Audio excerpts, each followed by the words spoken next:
আসসালামু আলাইকুম রহমতুল্লাহি ওবরাকাতুহ। আলহামদুলিল্লাহি ওয়াহদাহ ওয়াসসালাতু ওয়াসসালামু আলা মান লা নাবিয়্যা বা'দাহ, আম্মা বা'দ।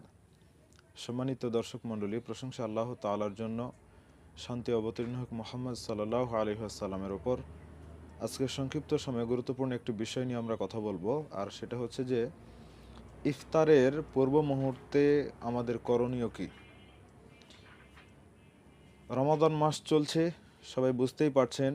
ইফতারের আগ মুহূর্তে আমরা সিয়ামরত অবস্থায়, এ সময়ে মানুষ বেশি দৌড়ঝাঁপের মধ্যে থাকে ইফতার করার জন্য। কে ব্যবসা বাণিজ্যের মধ্যে রয়েছে, কে দোকানে রয়েছে, যে যার মতো, যে যার কর্মে রয়েছে, সে তার কর্ম থেকে প্রস্থান করে ইফতারের জন্য প্রস্তুতি নেয়। তো সেই সময়টা আমাদের করণীয় কী, বর্জনীয় কী, সেই দিকটি আমাদের দেখার বিষয়।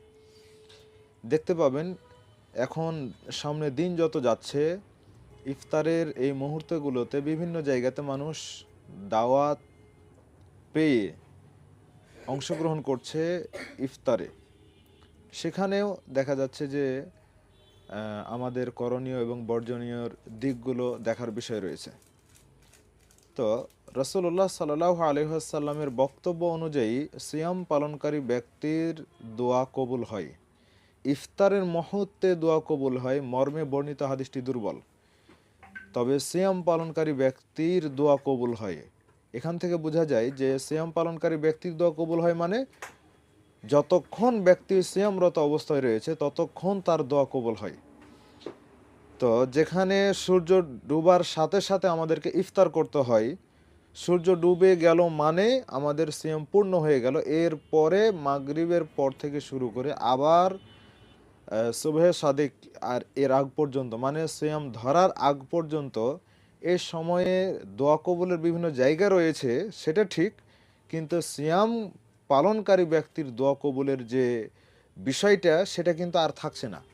তো সেই হিসেবে এই সময় পর্যন্ত, একেবারে শেষ সময়, এই সময়টাতে আমাদেরকে বেশি বেশি দোয়া করার প্রয়োজন ছিল। তা না করে আমরা বিভিন্ন ব্যস্ততার মধ্যে সময়গুলো পার করি।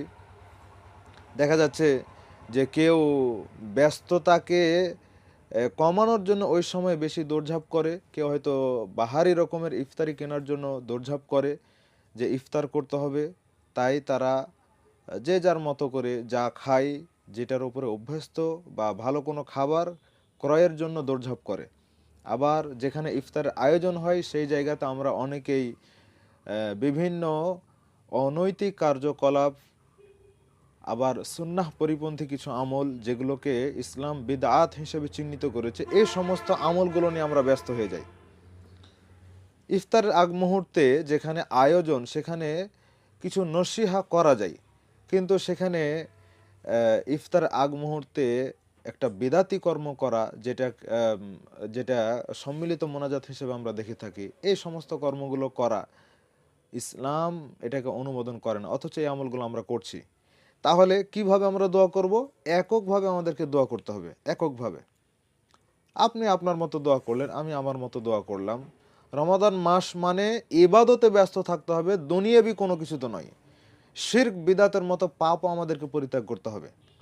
আফসোসের বিষয় হলো সত্য যে রমাদান মাসে ইবলিশ শয়তান বন্দী হয়ে আছে ঠিক, কিন্তু যেইভাবে করে ইবলিশ শয়তান এবং তার সঙ্গীরা আমাদেরকে বাকি 11 মাসে আমাদেরকে প্রশিক্ষণ দিয়েছে, তাতে ইবলিশ শয়তান যদি রমাদান মাসে বন্দী থাকে তাতেও কোনো যায় আসে না। আমাদের নফস তো আর বন্দী হয়ে নাই, আমাদের ওই অবাধ্য নফস যেখানে বন্দী হয়ে নাই, সেখানে ইবলিশ শয়তান বন্দী হওয়াতে আমাদের কোনো আসে যায় না। আর ইবলিশ শয়তান বন্দী হয়ে গেলেও জান্নাতের দরজা খোলা, জাহান্নামের দরজা বন্ধ, ইবলিশ শয়তান বন্দী, তাতে কোনো যায় আসে না। নফস তো আমাদের খোলা রয়েছে, সেই নফসকে তো প্রশিক্ষণ দেওয়া হয়েছে 11 মাস ধরে। তাহলে ইবলিশ শয়তানের যে কার্যকলাপগুলো, সেগুলো কিন্তু এই অবাধ্য নফস আমাদেরকে করে দিচ্ছে। এই জন্য সতর্ক হয়ে আমাদেরকে আল্লাহ সুবহানাহু ওয়া তাআলা মুখী হয়ে ইবাদত করার জন্য চেষ্টা করতে হবে, যেন আমাদের ইবাদত একনিষ্ঠতার সাথে হয়, যেন আমরা আল্লাহ সুবহানাহু ওয়া তাআলাকে ডাকতে পারি। আল্লাহ তাআলা চান যে বান্দা আমাকে 24 ঘন্টাতেই আমাকে ডাকুক। এই জন্য আল্লাহ সুবহানাহু ওয়া তাআলা সিস্টেম করে দিয়েছেন। তা আমাদেরকে আল্লাহমুখী হতে হবে। আল্লাহ তাআলা আমাদেরকে কবুল করুন, যেন সব ধরনের ব্যস্ততাকে উপেক্ষা করে আল্লাহ তাআলার দিকে আমরা ফিরে আসতে পারি। এর বড় ফজিলত রয়েছে।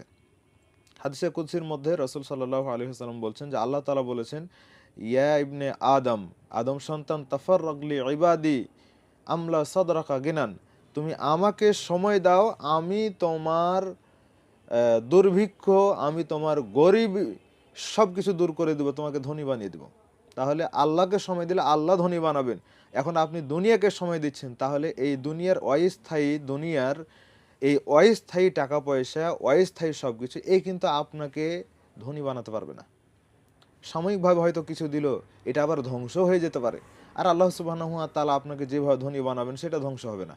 তা আল্লাহ তাআলার দিকে আমাদেরকে ফিরে আসতে হবে। আল্লাহ তাআলা আমাদের সবাইকে কবুল করুন, আমিন।